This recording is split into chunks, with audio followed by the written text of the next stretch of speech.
Welcome to My Business Matters, the Michigan Chamber podcast.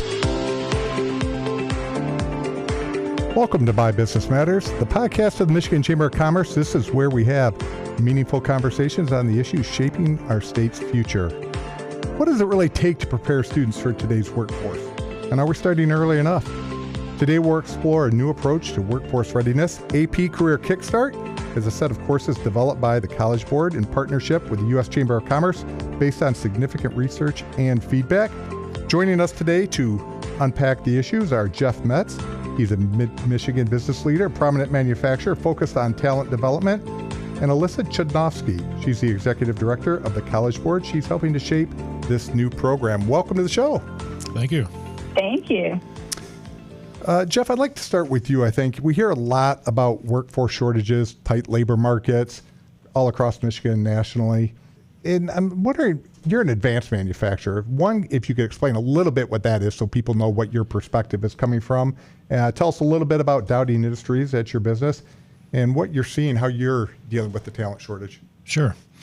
Dowding Industries is a family-owned business, been around since 1965, so we've been through some ups and downs, through some difficulties and great times and so on and so forth. But we manufacture for companies like Kubota, Kawasaki, Caterpillar, Cummins Engine. You know, we've got a really strong customer list, so that's great. It's been nice. Yeah, it's been fun. So, but we do stampings, we do machining, we do turning, we do fabrication, which normally you would see a stamping facility, a machining, they would be different businesses where we have different facilities, but we house all those core competencies under the single Dowding Industries. Yeah. And we're finding that labor has, for a long time now, gotten very, very difficult. And I remember I've been on the board at MEDC for many years and talked about it every single year. What are we doing about this? Yep. And I just think that there's some better ways to go about it. Yeah. And have there been times in your history of your volunteerism with MEDC or even your business where you said, oh, we really got it right? The policies are right, things are clicking and things are happening? Or has it always been a struggle and just a different struggle at a different point in time? I think that if I had to pinpoint one thing, I think in 2006 they changed what people were looking for in high school to go college prep, and they got rid of all the shop classes and those kind of things. And I have hired every farm kid I can find, and so to take that away from everybody, and I was talking the other day to someone, and I said, I had home ec when I was in 7th grade, and I still know what a bobbin is on a sewing machine. So those things worked, and they let somebody know, is this something I'm interested in? Is it something I can look at? And to just have it gone, a lot of kids are getting dropped on their heads. Yeah, which is unfortunate. I grew up in a small rural ag community, and I was not a farmer, but my friends who were in agriculture always knew how to fix everything, always knew how to work, and they always had the best cars. Back in my day, right. they had Chevy Novas, and they fixed them up, but they could do it all, but they had great work ethic, and they knew how to problem solve. Yes. And I think sometimes we think you have to, certainly I'm a product of public education and higher education. It served me well in my career, but a lot of what people need in life is, am I a communicator? Am I a problem solver? Right. I'll give you an example of what we're looking at today. We had an ad for a welder. And we had a call come in. The guy actually said, "Can I do this from home?" And that's where it's gotten. Yeah. And if you know anything about welding, that's not going to work. So. Yeah, that's funny and sad at the same point. Right. Was he really serious about the job, or was he just kind of going through the motions? Right. Yeah, and I never did go to college, so it's something where I've seen the other side of it, where there's opportunities, and if you know you have a trade or you have a skill like that, there's a lot of places to put it to work. Yeah. So. Alyssa, if we come to you, if we think about career readiness, what do you think, how would you define that? Are there key factors that you would kind of put into that bucket? Yeah, I think there's a lot of things that go in that bucket. I think sometimes we, especially in education, use these big overarching terms that can kind of get muddied. And so we've tried to get a little bit more specific through survey work, through engaging with folks at the U.S. Chamber and others. And so we did a survey with the U.S. Chamber of hiring managers, just trying to better understand what it means to be ready or not ready for the next step after high school. And so learning directly from hiring managers, they're coming back and saying high school grads are viewed as less ready, they're less prepared for the workforce than previous generations. Soft skills are key, experience is most valued, business education in high school is needed. So I think career readiness, like has already been mentioned, I think it is a combination of technical knowledge and skills, but then also these professional or durable or soft skills like, critical thinking and being able to learn on the job, adapt, teamwork, communication, and things like that. And so I think a lot of our work is focused on how can we provide students with both the technical and also the softer professional skills as well. I think there's also this belief that, that it's by the end of high school, you're ready to jump in. And in some cases, yes, you are, but there's a lot of work or a lot of growth that comes from on-the-job training and from moving from one step of your career to the next. And so really just trying to better understand what readiness looks like at different levels, whether you're still in high school, whether you're an apprentice, whether you're entering college or leaving college, whether you take a break from post-secondary or don't go at all, and just trying to help folks understand kind of what's required from different industries depending on what students are passionate about. Jeff, in your industry, advanced manufacturing, how would you look at career readiness? If somebody came to you as an applicant, what are you looking for? It's gotten pretty simple. I look for attitude and effort. And if somebody comes to me and has the ability to, I should say the desire to better themselves, they've got goals in their life, I can teach them anything. And instead of now looking for a guy that can do this, they're just not out there. So I have to find somebody I have to find that personality, that character more than anything else that I'm looking for. And I think that if we could find a way to start sooner with kids, this is what life is later. It's a playground till you get out of high school, and then later on it gets pretty serious.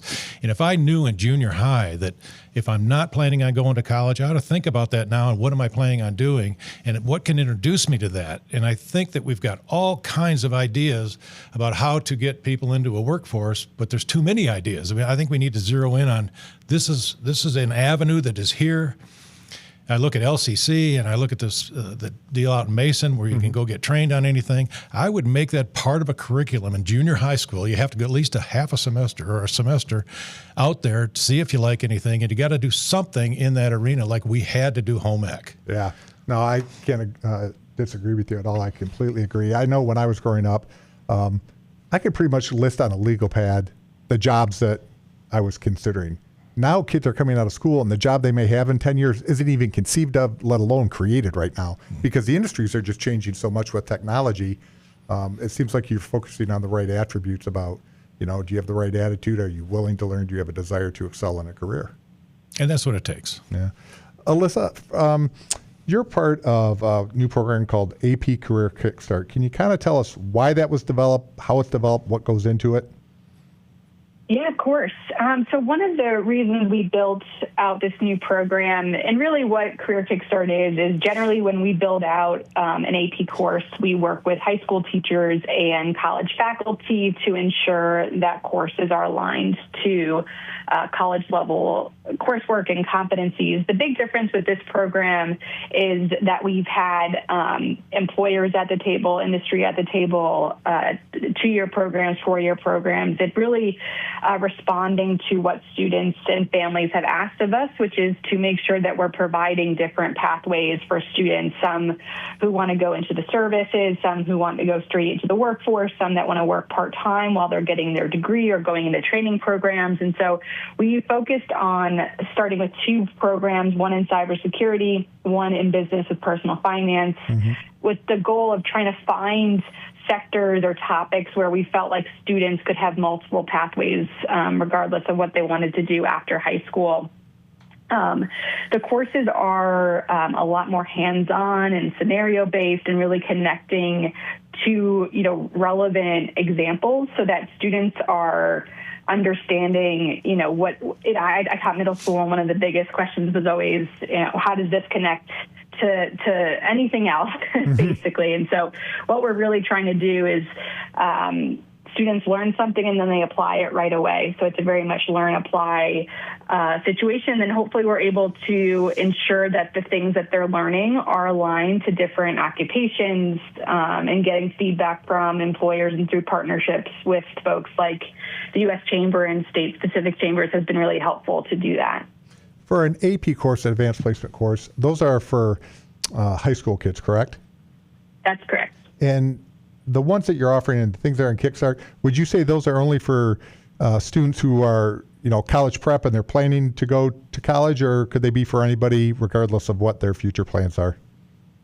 Yeah, I think the latter. I think it's really for any student who is interested in potentially, so for our business with personal finance and actually for AP Cyber as well, there's no prerequisites. So it could be for 9th, 10th, 11th, 12th graders. They're very project-based, like I mentioned, with case studies and scenarios. And so really for any student who's interested in owning their own business or understanding how networks work, how to protect devices, things like that, those courses offer really applicable skills that we think are cross-sector. Mm-hmm. And so even as we work with students who are interested in things like the trades, we talk about owning your own business and what that could look like. And so our business course really does focus on business, competition, new ideas, marketing, accounting, management strategy, things like that. And what's really interesting and unique about the course is that they're learning the fundamentals of business, but also at the same time managing their own personal finances. So they're looking at both how to manage a business, but then also how to manage their own. And on the cyber side, similarly, I'm really just interested in helping students understand kind of the fundamental knowledge and skills that could be used across all IT pathways, whether that's in agriculture, whether that's in healthcare systems, banking, et cetera. There are hacks across all industry, and so having folks that are knowledgeable about how to protect utilities, data, et cetera, it's vital for the future economy. I'm really interested in the part about personal finance, so I think every student can use that. I run into so many people. I was having a conversation with a banker this morning just about financial literacy and all the bad decisions that people make that cause more heartbreak and struggle later in life if they had a better understanding of personal finance. Even some of the kids who go to school, they're taking out student loans and they haven't really done the research on, is that degree going to give me a return on that investment, and thinking of it in terms of, I'm expending this money, I'm borrowing this money, here's what it's going to cost me to pay back. Is it really worthwhile? And I think, in all segments of life, financial literacy is going to help people when they're trying to buy a home, buy a car, or anything. 100%. Yeah, it's really focused around students understanding how to identify family goals, evaluating budget, tax implications, insurance decisions, and the hiring managers that we surveyed also really did want to see courses around business and financial literacy in high school, because it also makes folks good consumers. Mm-hmm. And so, of course, all the folks that we interviewed. Jeff, when we're talking about some of your employees and the people you hire, and I'm thinking about, some of the skill sets they would get in Career Kickstart, and you talked about learning earlier, how early do you think that we can legitimately start teaching students and working with them? I mean, we can make it grade appropriate, but how soon would you like to see people start it? I think you need to get them in junior high. I think that waiting till high school or later, lots of things have gone by them. Yeah. And I think if you're bent towards that, if I can say it that way, towards the trades, to know early is better. And what's available to me. These are really good programs they've got at LCC, like just what we have here. Yeah. But I would think the thing that they need to look at more than that at a young age is that manufacturing is changing daily. Yeah. I mean, we are a totally different company today than we were 10 years ago. Totally. Yeah. And to learn where is manufacturing going, that these schools can keep up with, what's it look like today, but what's it look like tomorrow is going to be just as important, because if I go to school and I learn all this stuff and now it's gone, it's just not there anymore, they're doing it different, the schools need to get ahead of that and be able to show here's what's coming. And it makes the jobs.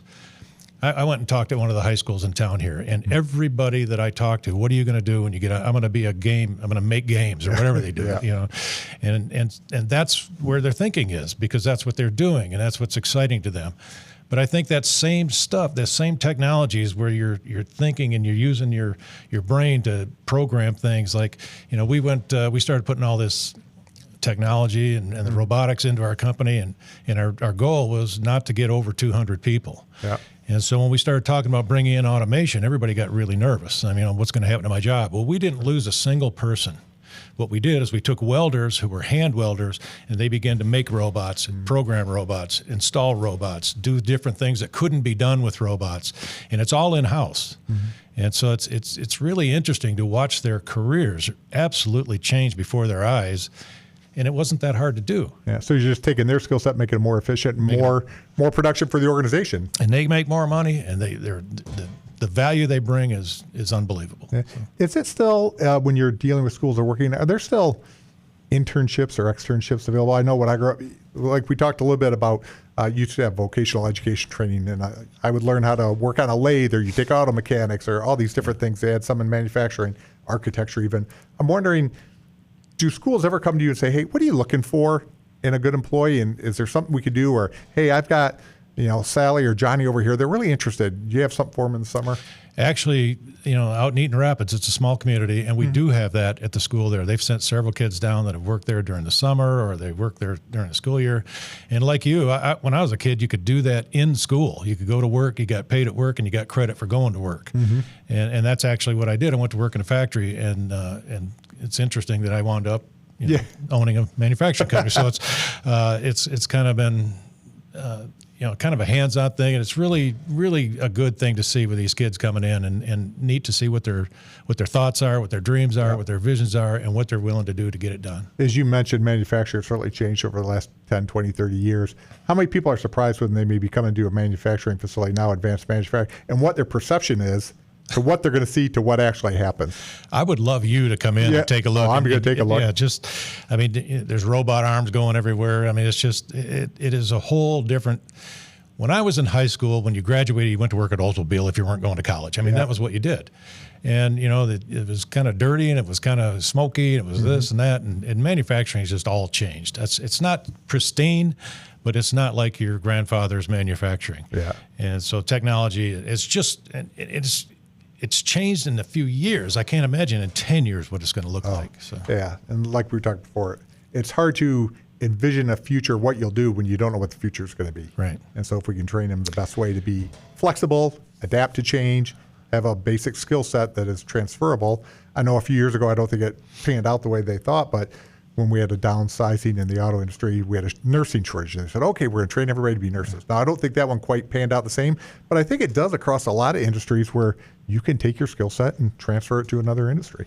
If you think about it, there's everything that we're looking at, feeling, touching, somebody made it. Yeah. I mean, if it's not green and growing, it's manufactured.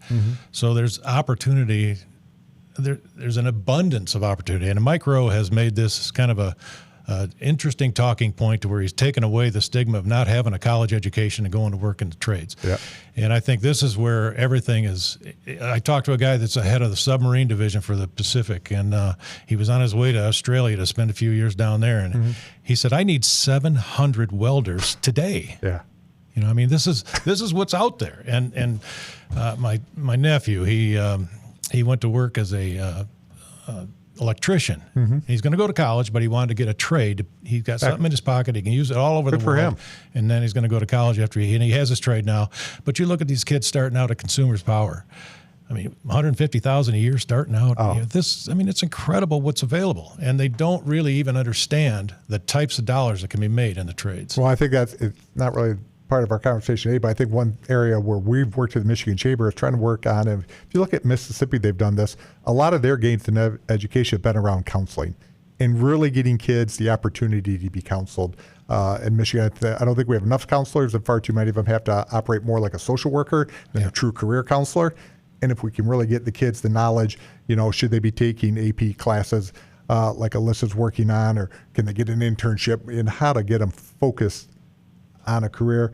Alyssa, I'm wondering, when you're looking at developing new programs, how much do you look to the marketplace? Do you talk to kids? Do you figure out, is there a part of visioning that goes into this work to figure out, okay, what do we need to develop and what's going to have the most impact? Yeah, it's kind of a mix of all those things, surveying students, educators, state folks. We have advisory groups that help us. And then, obviously looking at labor market information, making sure that what we're building is aligned to kind of what's growing in demand, and then looking at areas where those skills can be transferable across different sectors. You talked about a little bit earlier, with cybersecurity and the personal finance. Can you give us a little more flavor or an overview of what's the student experience when they go into one of these courses? How are they going to experience their educational pathway with that? Yeah, sure. So I'll do business first. So like I mentioned, the course is broken into 5 different units, covering things from business to marketing to personal saving and borrowing to business finance, accounting, management, strategy. And what is interesting and a little different about these courses is that business skills and professional and leadership skills are scattered across the more technical pieces of the course. So there's skill concepts around entrepreneurship, decision-making, communication, collaboration. And so students are learning these things through real-world, everyday business experience, case studies, from real true examples. They're also developing a business. They're doing a business canvas. So what's their project? Who's their customer? How do they market and sell it? How much money would they need to start and operate? How would they know if their idea is desirable? How do they pitch? And then there's the other pieces around strong money management, and they're doing that through a financial advisor project. So there's the Canvas, which is more business based, and then the financial advisor project, which is more personal finance.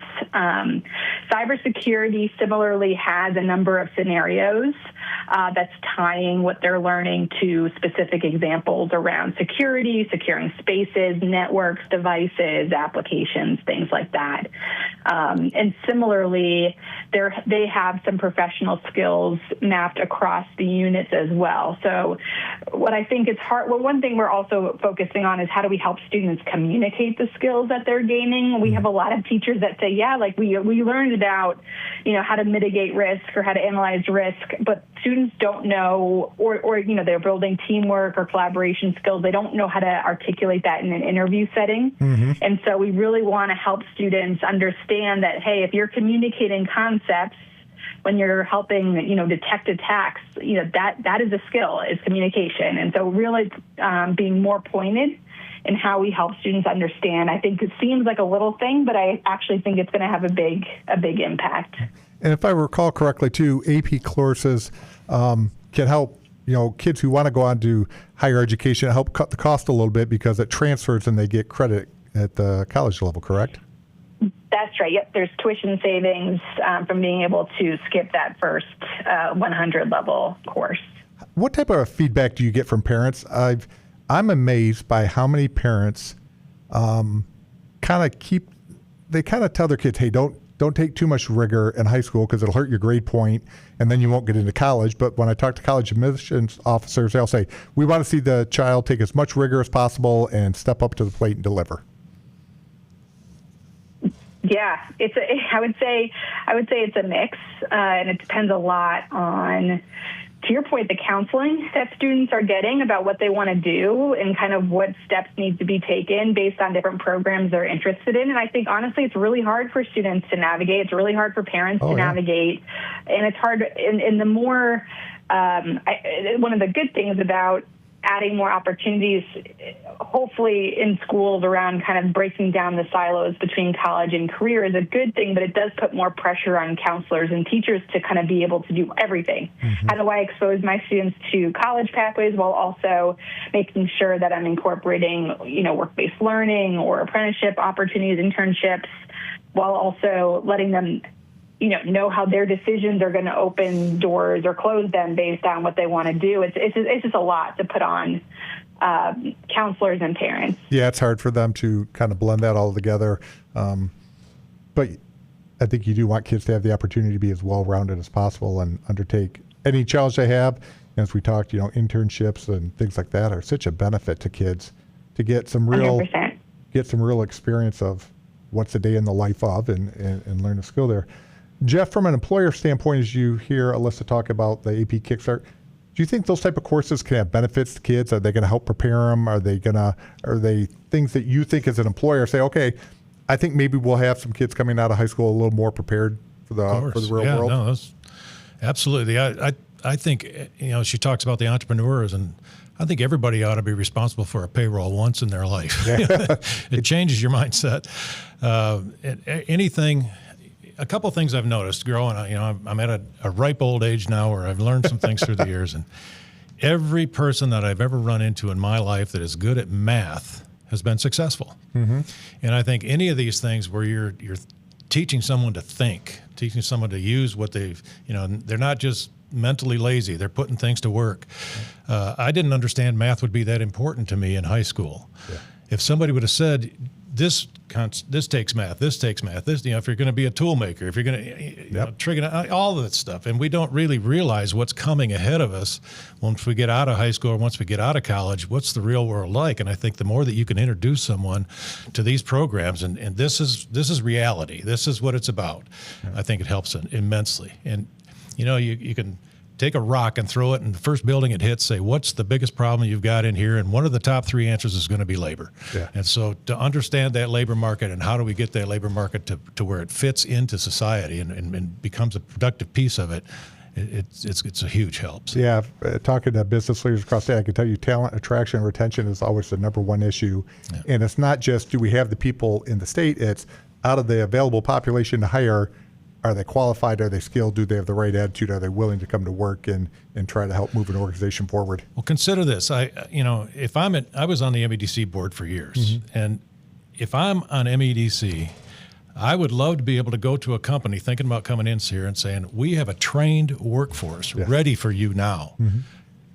Why would that not be the biggest draw to me as an employer or a company? Mm-hmm. And we don't seem to be chasing it as vigorously as I feel we should. Yeah. And I think we've got a lot of ideas. I'd like to see them pared down to let's go after 2 or 3 and make them work rather than 50 and just kind of be spread all over. Yeah, how can you have a real impact? I think the more we can get the business entrepreneurs and those kind of operating in the space of free enterprise, talking with educational institutions, saying, here's what I need, here's what I would benefit, and here's how I can benefit the student. There's a path there to work together and really improve the life for everybody. Yes, I think what everybody's talking about here today is all positive stuff. Yeah. Alyssa, do you think for the AP Career Kickstart, is this a program that gets expanded into other areas? Is this the extent of what you think will happen, or how does this, what's the future of this? Oh, no, we're looking into other sectors. Farthest next along is probably healthcare, but we're also interested in adding potentially other business courses and exploring things like engineering, advanced manufacturing. So, no, this is, I think, just the beginning of adding more courses that schools can be adding to their programs. And I know you said you have a lot of different avenues for input. If there's somebody out there listening today that owns a business, how could they get involved? How can they help you shape? How can they help you brainstorm maybe what's needed? Are there surveys? Are there websites? Are there places they can go to give you their feedback? Yeah, if you go just search AP Career Kickstart, there is an employer interest form on there. And looking for opportunities to help, for a number of things, whether that's advise us on what we're building, connecting to the schools we're working with. There's a number of opportunities that we're looking to engage employers more throughout this work. How's technology changed the coursework that you designed? Does it make it easier or harder? Because I could see it both ways. Sometimes technology, it's maybe the kid doesn't have to do as much critical thinking on their own. They push everything into a computer. But then by the same standpoint, there are different ways to communicate, different ways to interact with them, and different ways to challenge them. Yeah, I think it's both. I think definitely with AI coming, it's trying to figure out how to balance utilizing the tools without replacing the things like critical thinking. And so how do we help students become better writers with AI being a tool and not a replacement is really important. But I think, one of the challenges is honestly just keeping up. So traditional AP courses, AP English, AP Bio, things like that, we update those courses, but not as frequently as I think we're going to have to with things like cyber, things in technology will just require faster collaboration between workforce and higher ed to make sure that the things that we're preparing students for are still relevant by the time they get out of school, which is hard. Jeff, she referenced something that I think probably that you figured out is you can employ technology and still keep your workforce, keep them engaged and show them the path. How important is that to a culture in a small business like yours? Huge. I mean, when we started talking about implementing the technologies of the robotics, the fear that went through the organization is what happens to my job was palatable. And we needed to make sure that they understood we're not looking to replace people. We're just going to advance you into another position and make your job better, make your life better. Yep.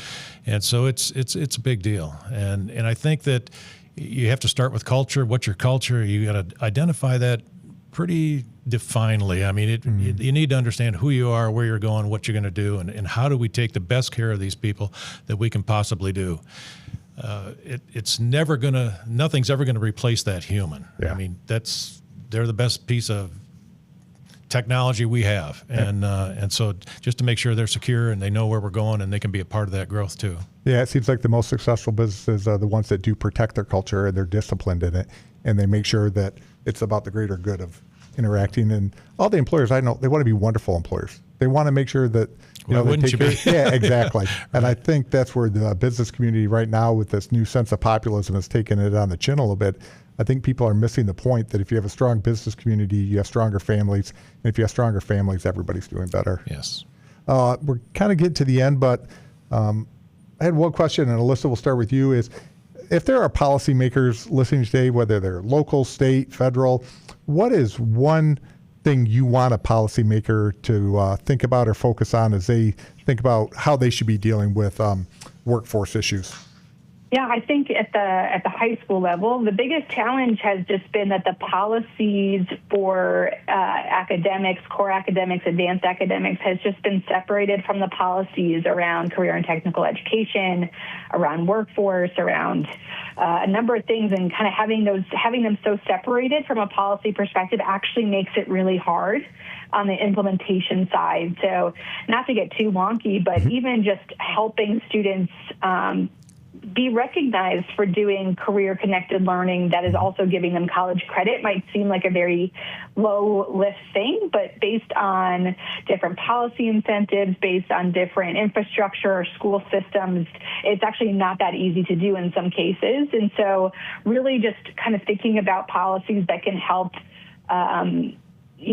stop the college or career and make it more college and career, and how can we best incentivize those behaviors at the school and district level is something that we've been working through with a number of states. Okay. Jeff, your thoughts? I look at these congressmen and I don't know how they there's people coming at them all day long, and everything's important and everything's got to get done. And how do they finally stop and say, this is really important. Yeah. I'm going to concentrate on this and get it through. I think that we have a bigger issue. That's a whole nother show. That's a whole nother thing. And I'd love to see us say, if I can go to every business in this state and say, what's your top priority? And they tell me labor is, then labor ought to be a huge priority. And how do we solve it at the political level? And I just don't see it getting there because everything's over. The buckets are full. Yeah. Well, that and everything's too politicized. I think we need more statesmen looking for the next issue and the next problem to solve, and less politicians looking to the next election. Yes, absolutely. Well, as we've heard today, workforce readiness doesn't start after graduation. It actually starts long before it.